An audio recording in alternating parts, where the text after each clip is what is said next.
மனுஷனை பார்க்கறதுக்கே அப்பாயின்மெண்ட் வேணும். கொஞ்சம் பெரிய ஆளாக இருந்தால் ரொம்ப போய் கஷ்டம்.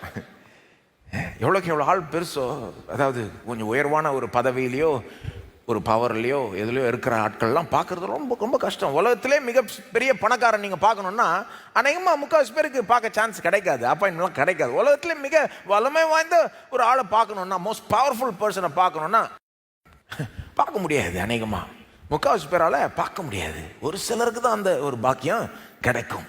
ஆனா இது என்ன சொல்லுது, இந்த வசனங்கள் என்ன சொல்லுது? இயேசு சிலுவையில பாடுபட்டு மரிச்சதுனால, அவர் மரிச்ச உடனே என்ன ஆகுது?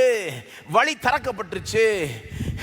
நான் இருக்கிறதுல பெரிய பணக்கார பேசிக்கிட்டு இல்லை, இருக்கிறதுலே வல்லமை வாய்ந்த ஒரு மனுஷனை பற்றி சொல்லி கொண்டில்லை, வானத்தையும் பூமியும் படைச்ச சர்வ வல்ல தேவனை பற்றி பேசி கொண்டிருக்கிறேன். அவருக்கு முன்பாக மிக சிறந்த ஒரு பணக்காரா இருக்கட்டும், வல்லமை பெற்ற ஆளா இருக்கட்டும், அவங்க எல்லாம் நத்திங். வானத்தையும் பூமியும் படைச்ச தேவனுக்கு முன்பாக யார் ஒன்னா தைரியமா இயேசுவின் மூலமாய் செல்லலாம்.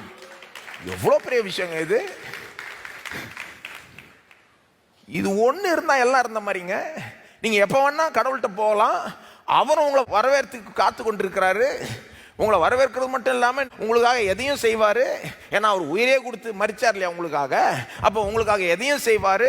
நீங்கள் என்ன உதவி வேணாலும் கேட்டு பெற்று கொள்ளலான்னா நீங்கள் கவலைப்படுறதுக்கு ஒன்றுமே கிடையாதே. நீங்கள் எதை கண்டும் பயப்பட தேவையில்லையே.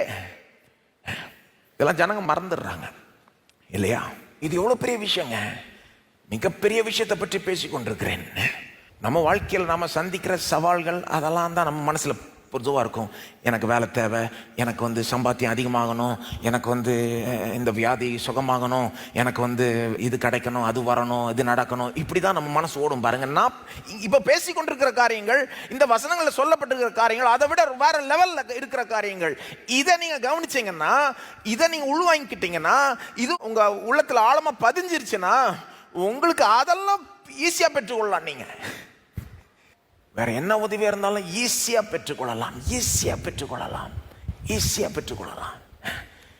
இது அப்பேற்பட்ட ஒரு சத்தியம்.